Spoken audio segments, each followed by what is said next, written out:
Okay, I'd like to attempt here an introduction to the game Blenheim, or the Battle of Blenheim, 13th of August 1704, designed by Steve Poll, released by Legion War Games.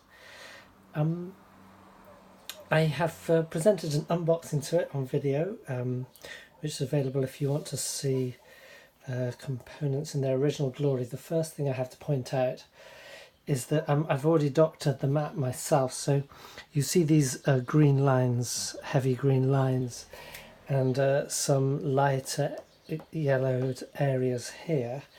They're actually my additions. The map was actually a bit more subtle than that, and perhaps more pleasing to the eye. Well, definitely more pleasing to the eye as it originally came in the box, but for purposes of gameplay I found it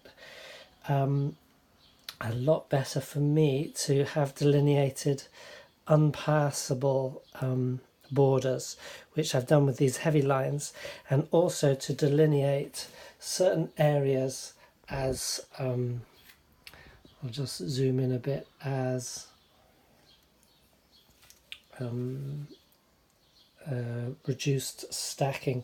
So for example,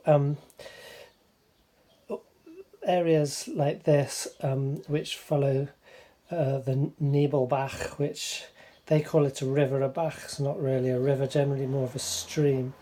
You have the Danube illustrated here, so maybe it's a small river that comes off it, but it's you can see it essentially divides the map in two, and you have the Allied side and the Franco-Bavarian side.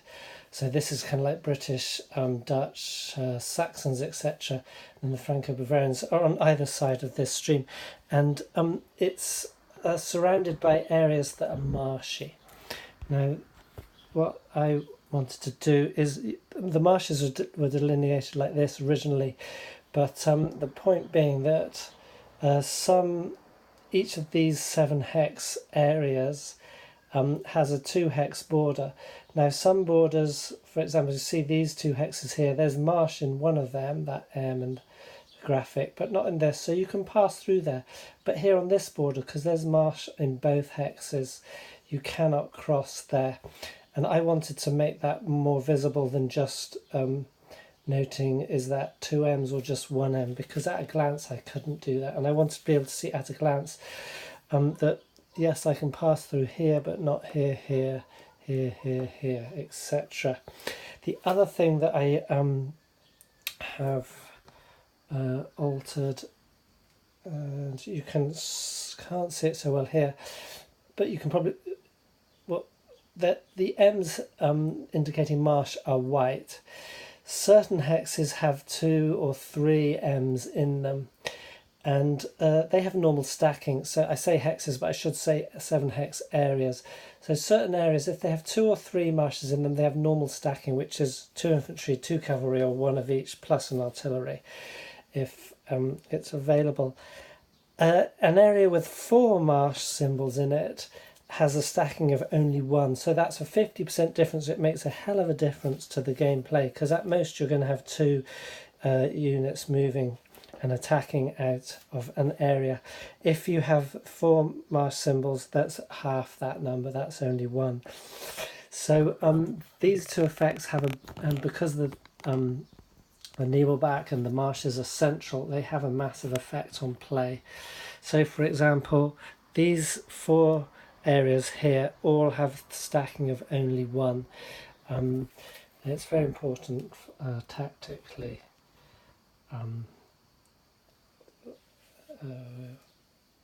It's a very important tactical feature, and I just wanted to make it more obvious. Other people wouldn't have a problem with it. It's just me. I'm sort of quite a visual guy, and I want to be able to see it immediately at a glance. But whereas before I played the game 5 or 6 times already, each time I was having to double check, can I do that or not? It was getting a bit of a bind. So anyway, that is just to say it's not a criticism, it's just my preference, and it's just to say so that people get used to the fact that I have doctored the map. Now you have here the setup at the end, at the beginning of a game. I just finished a game And I've done some various other attempts at this video which haven't worked out for various reasons, so I need to just collect my thoughts. Yes, so essentially this is the setup for the beginning of the game. Setup's very quick, you don't have hundreds of pieces, and you get this very helpful setup map.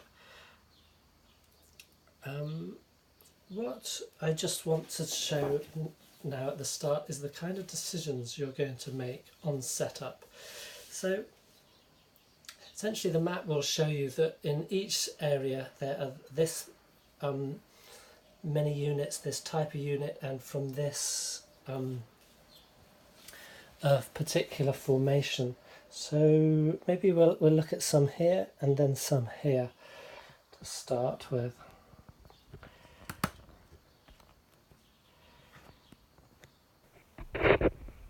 Okay, that's zooming in. It's not as bright as I hoped it was going to be. Yeah.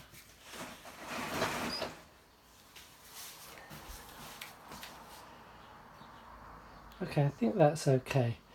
So, for example, just zoom out a little bit. What you have here is the victory conditions are such that the Allied player is trying to take 2 towns. There's Lutzingen, Oberglauheim and Blenheim there. And they need to take them by the end of 15 turns. The turns on the turn track, they're marked off as 20 minutes each. But in the rules, they're described as 30 to 45 minutes each, so that's a bit strange. Each area is about 500 yards, unless they changed that too. But the point being that by the end of 15 turns, 12 units have been eliminated, and 2 towns have to have been taken by the Allies. Otherwise, it's a Franco-Bavarian victory. And right from the get-go, you can see because the units are lined up so closely, the Franco-Bavarian is going to have to think about their defensive positions very carefully. So let's have a look. The setup will indicate that you have, here's two sets of 2 infantry units, and they are all from southeast. So I think you can see that they're written southeast. So that's not a problem, and they're all the same type of infantry, because there is one difference you can have in infantry. So southeast, southeast, southeast, southeast, that's fine. But then here, for example, you have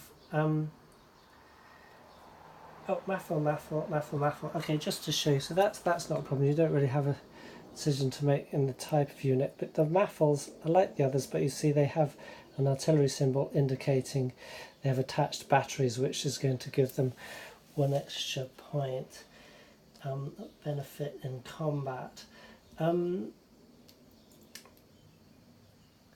So, and all 3 Maffels are like that, so you're not really deciding which unit. So in the case of, it's already decided that these all have batteries, these don't have attached batteries. But what you will be doing then after that, just try and get that focused in. Okay, so what you will be doing after that, oh yes, and it's also determined this is where the artillery starts. So that's a series of batteries, maybe 6 to 8 cannons. What you will be doing is deciding whereabouts in the area these infantry units are. Now, normally, or straight away, you can place them in the central hex. That's not a problem, and that means they're kind of ready for anything, but not particularly deployed for defence. If you put them, so they have a strength of 5 plus 1 for their battery. Why the battery strength isn't already included, because there's no point where it doesn't come in. So they're 5, and then plus you mentally have to add plus 1. It's kind of silly just to have them as 5 and them as 5, but these are always actually 6. But anyway, that's the way it goes. It's just design decisions that were made. Similarly, these I think it's just for some unity across perhaps games. These on the other side are infantry units of the Allies. These ones have attached artillery, so they're not actually 5, they're actually 6 in all and every case. And they're also in all and every case +2 because they are what the volley they shoot they fire volleys by platoons, whereas on the Franco-Bavarian side they fire volleys by, I don't know, by the whole regiment. So what that actually means is that what that actually does is that, well, let me just show you.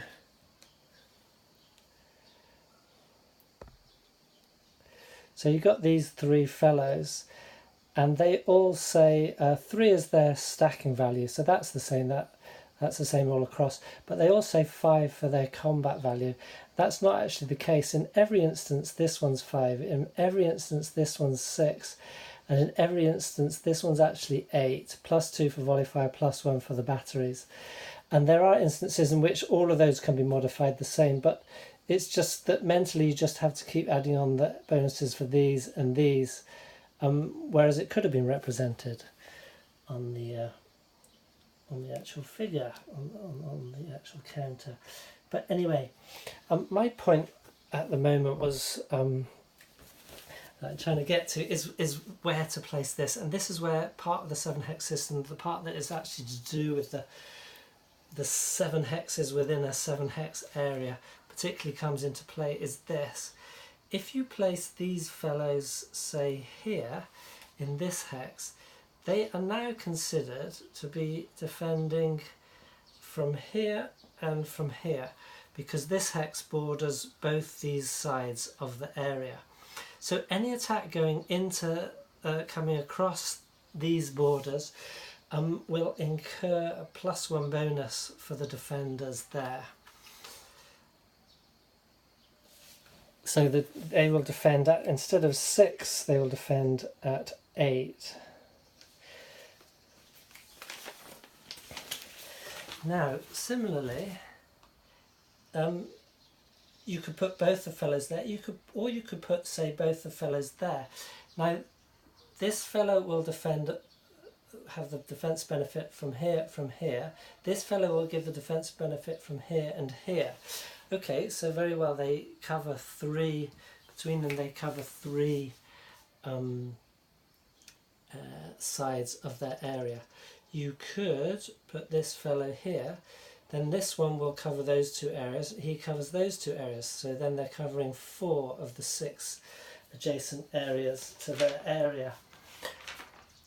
Or you could in fact do something like this. This fellow covers those 2 areas, this fellow covers those 2 rear areas, and then these 2 sides are not covered. Now obviously, so you need to think ahead as to where you think the attacks are going to come from.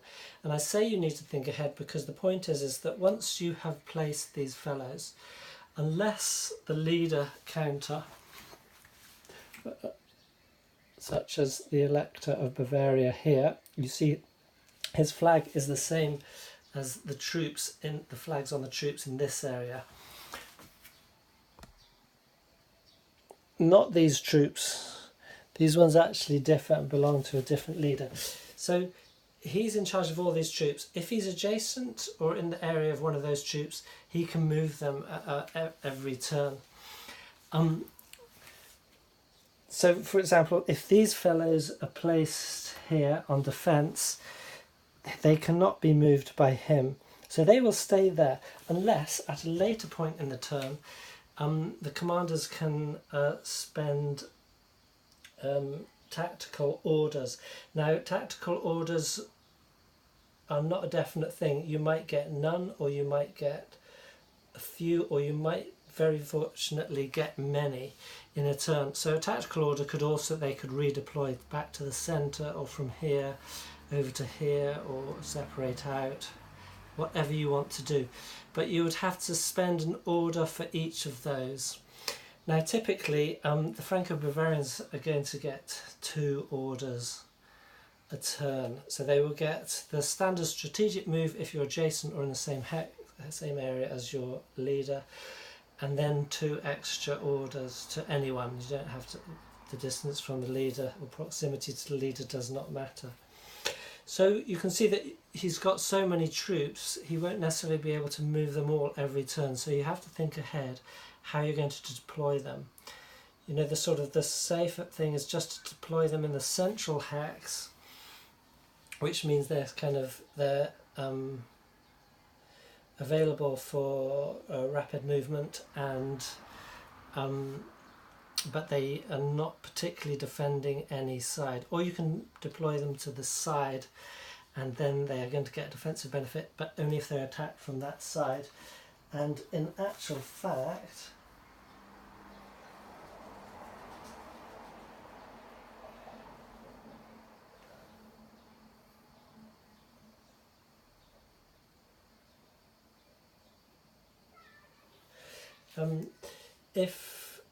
so I was just checking the actual figures in the rules because it differs from artillery and other units. So say these two are deployed like this, and the Allies attack through this area.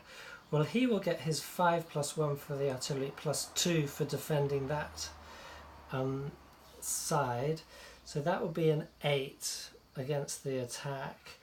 And then he will add his 5, but it will be -2 in the sense that the main attack is coming from here, and he's only able to offer a minimal defence to these fellows, perhaps more moral support, etc.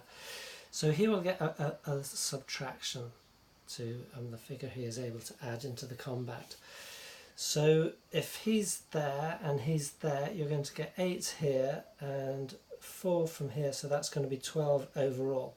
Now that's actually similar to if you had them both in the middle. If they were both in the middle, you'll just get their basic 5+1 each for the battery, so that would be 12 overall. So wherever they are attacked from, these two fellows can give a basic 6 defence. If they're deployed not optimally like that, they're still going to be able to, one of them is optimal, the other's not, they're still given net 12. If however they're both deployed like that, obviously they're going to give a net 16, 8 each, which is, you can see, is a lot better. And it's similar rules apply to the artillery as well. But I won't actually explain the rules, they're there to be read, but I'd rather show them in play through an example of play. So the point I'm trying to illustrate at this moment is in the setup. So the setup tells you these fellows have to be in this area. The question is, whereabouts in the area do you set them up? And my intention is to put them both here, so they are defending these two approaches. These fellows here, I can both put in that hex. The leader will stay in the central hex, they always are. So they are defending those approaches, and similarly like this along the line. Now there is a question, you might say, okay, well that's obvious to put them there, but it is a question whether you do that because of the restrictions on the amount of redeployment you're going to be able to do. A is, as I said, units in a turn, you have strategic movement, which is when you move units that are in the same area or adjacent to the commander, or tactical movement, which is based on the orders that you are able to obtain each turn. If you're moving in strategic movement, which comes first, you have to be in the centre hex. So if your fellows are deployed for defence, they will not be able to move strategically. If you spend one of your tactical orders, you could move them into the central hex, and then the next turn you can move them strategically. So that's one consideration. If, for example, these fellows here are back from the front line. So if we see that here's the naval back and the Allied are here, they have these forward artillery units at start already, some forward batteries bombarding, but they're obviously going to be moving across here. So these fellows are in reserve. Now, the first turn they won't be able to move strategically because they're not adjacent or in the same area as the commander. However, in that turn he might move there, and then so that if they remain like that, the next turn they can move strategically, and strategically infantry can actually move 2 areas, or if they're moving only along roads they could actually move 4. Unless and until they become adjacent to an enemy unit, upon which they must stop.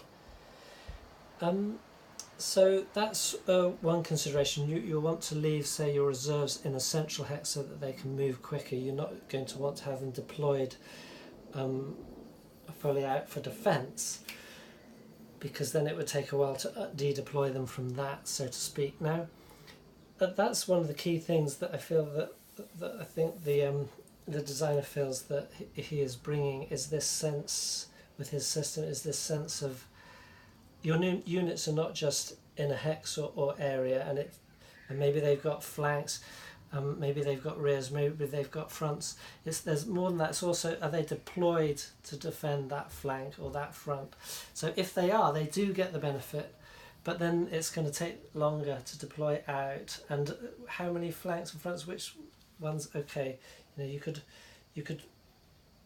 perform which flank they're protecting or which front they're protecting by having units orientated differently within a single hex.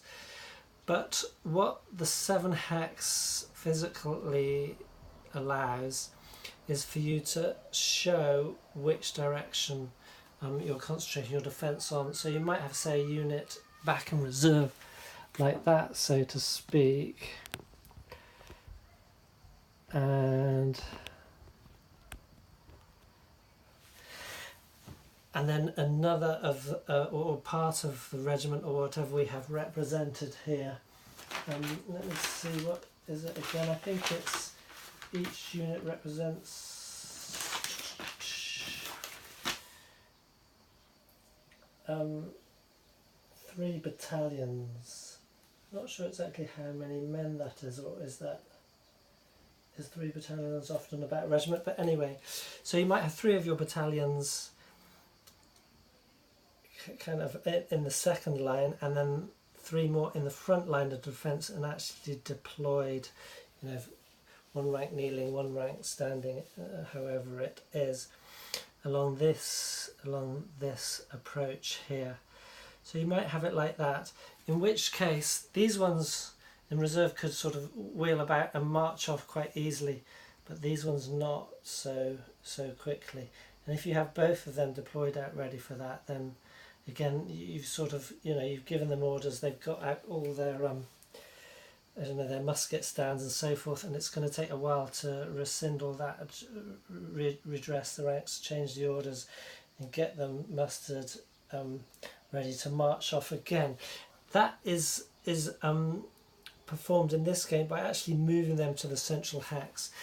Now, it's one thing which is a bit odd in this game, and it's easy enough to sort of get to grips with, but it's still a little bit counterintuitive, and that is the thing that of moving from the central hex to the outer hex, because it's not necessarily illustrating that these men have moved from an area here to an area here.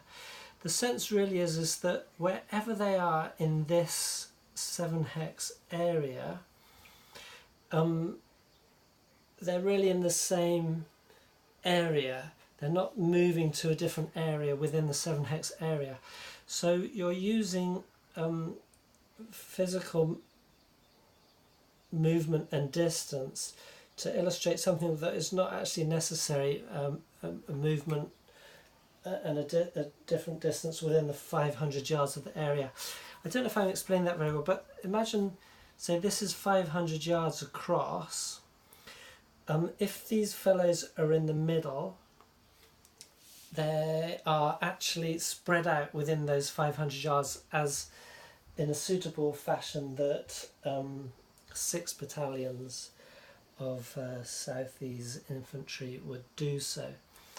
So probably that they, I don't know if they're in 2 rows or 3 rows or however they would do it or what formation. But if you then put them over here, it doesn't mean they have moved 150 yards in that direction. Or if you put these ones here, it doesn't mean that these ones have moved 150 yards in that direction and these ones are like 150 yards back. It does mean that these fellows have sort of turned to face that way and have levelled their muskets and have powdered their wigs, their guns, etc. So it's a bit odd in that if I move these fellows from here to here, that is actually movement over distance. If I move these fellows from here to here, that is not necessarily actual movement over distance. It's more just reforming lines, maybe wheeling a line to face a different direction. If I put them here, then they've wheeled to face that direction. So they're not actually moving to a different side of the area. So it's a little counterintuitive, and it just takes a little. It's easy to sort of grasp what that's going on, but it just feels a bit odd, and it's just an artifact of the system, the way it works. It's helpful to have the 7 hexes so that you can quite clearly illustrate where they are defending or where they are not defending, which side, or if they're not particularly defending any side and they're sort of covering all possibilities. It doesn't mean that going from one side of the area to the other, you are moving across from one side of 500 yards to the other side of 500 yards. Then the other thing what that does is that what you get is you get lines like this, what you can see. So essentially what we have here is we have a continuous line of infantry and or cavalry. But it doesn't look like it. It looks like little clumps of men with great gaps in between them. Now you can mitigate that somewhat, perhaps by maybe sort of setting them up like this, in which case you are making a definite decision in deployment, but still, because the stacking is going to be 2 guys plus artillery per area, that's the best you're going to get. You're never going to be able to get something like this, a continuous line. So it's just part of the abstraction that has to be got used to. So another thing I will mention is the difference between infantry and cavalry. So maybe I can even zoom in a bit more. No, that's the extent I'm going to get. I tell you what, I'm going to take this off my stand and bring it down. So what we have here are infantry and cavalry stacked, and here we have infantry stacked with infantry in the town. Oh yeah, that's another thing which to do with what I was just talking about, is that here is the town of Lutzingen, and here it's sort of graphically illustrated as the centre, but here they're still counted. If they're here, they're still counted as in Lutzingen. They get all the benefits of being in Lutzingen, whether they're here or here, but they're defending a certain side depending on where you put them. So anyway, what I was trying to get to is the point was the cavalry. Cavalry have one advantage over infantry in that if we have this situation and I spend one tactical order to move this infantry unit to the middle in preparation for the next turn, moving him strategically. That's great. I can also spend an order to move him tactically next turn to attack into one of the other areas. So if he's deployed on defence, say for example on this line, he cannot attack directly into there. I would have to take a tactical order to redeploy him, and then another tactical order, which could happen the same turn. I could spend 2 tactical orders in a row, or not necessarily in a row, on the same unit. One to move him off defence, one to move him onto attack. That's perfectly possible, but that would be 2 tactical orders. Or it's possible also if we had the leader here, for example, they're adjacent, so at the beginning of the turn in a strategic move, I could redeploy and then spend 1 tactical order later to do that. That's an option. But if we're looking at the leader's not there, say, or we've already moved these strategically, we're in the tactical orders part of the turn, and I want to attack, let's say, these fellows. There's just 1 infantry unit there. I want to attack here, so I spend 1 order, he goes in, but with the cavalry I can spend 1 order, they can go in and out with the same order. Because they're cavalry, they can move straight from defence, redeploy and back out into attack. Or alternatively, if they were already ready for attack, they could attack, and then if I defeat that unit, it goes off, and then the cavalry can immediately redeploy defensively like that, or there, ready for perhaps a counterattack. So it's very useful to have cavalry able to do that, something the infantry can't do as quickly. It's also a feature of the system that if you have infantry and cavalry together, you get a +4 bonus. You can see when their basic is 4 and 5, that is a big bonus. So basic there is 9. He's actually got a battery, so he's actually 6, so that's 10. If they move together to attack, they get +4, so they're actually 14 instead of 10. Okay, so that's the kind of considerations you're going to be making on defence. Where do I think the attack is coming from? How do I think it's going to play out? So who do I want ready in reserve?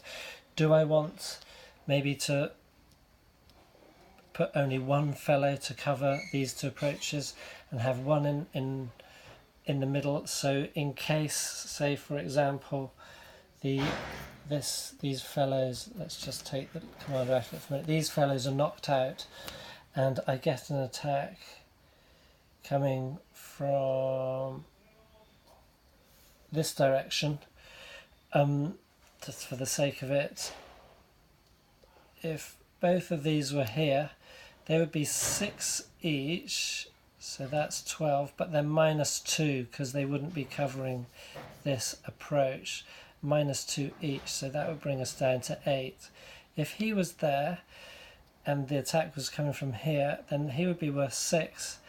-2 because he's not covering the approach brings us down to 4, but he will be his full 5, so that would be 9.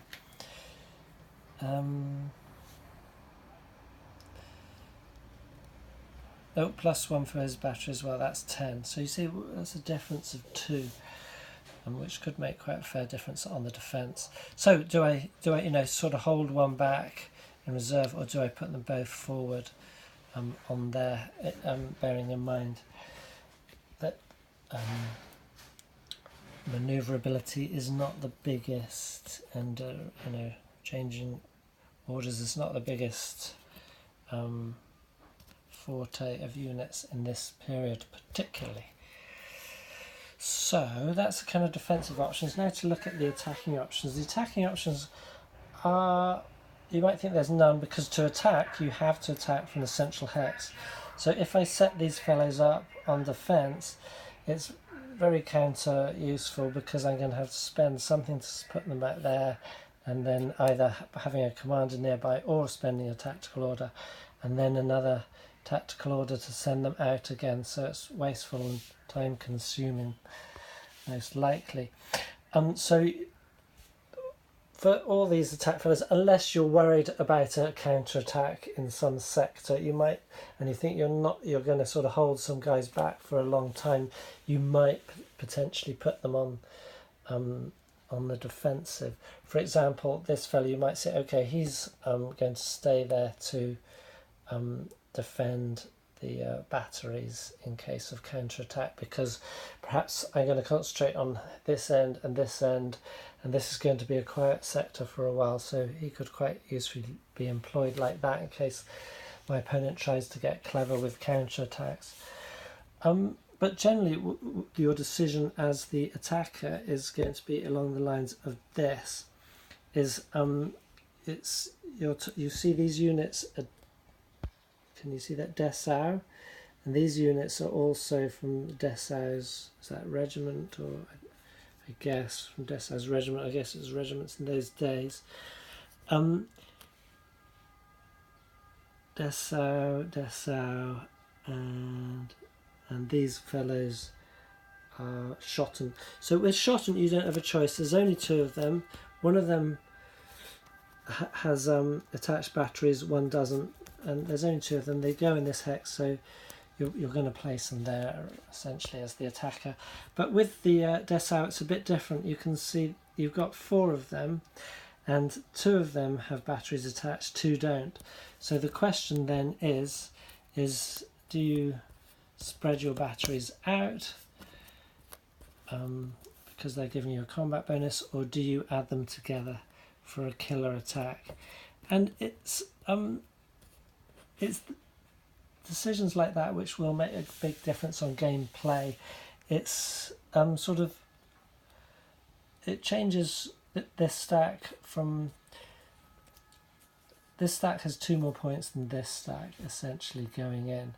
It's not, you might think that's not a huge difference, but it can make a big difference in outcome. So that's the kind of decision you're making as an attacker.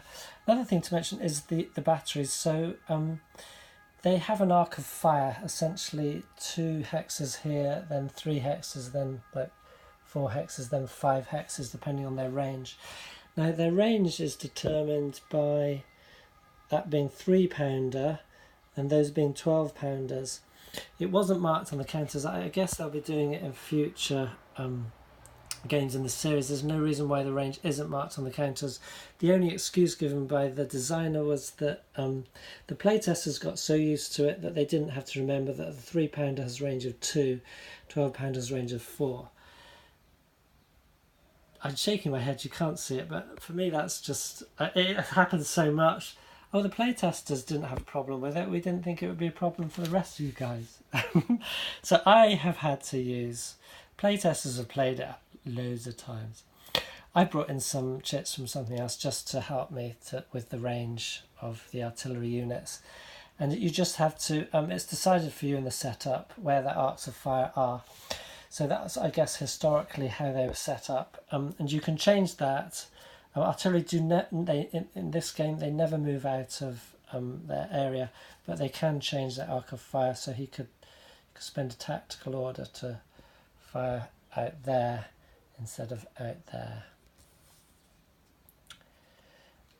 One other sort of thing I just want to mention, which is a bit odd in the rules, there's some examples of play, and in the examples of play they give at least 2 or 3 examples where you have a situation such as this, where you can have artillery supporting an attack.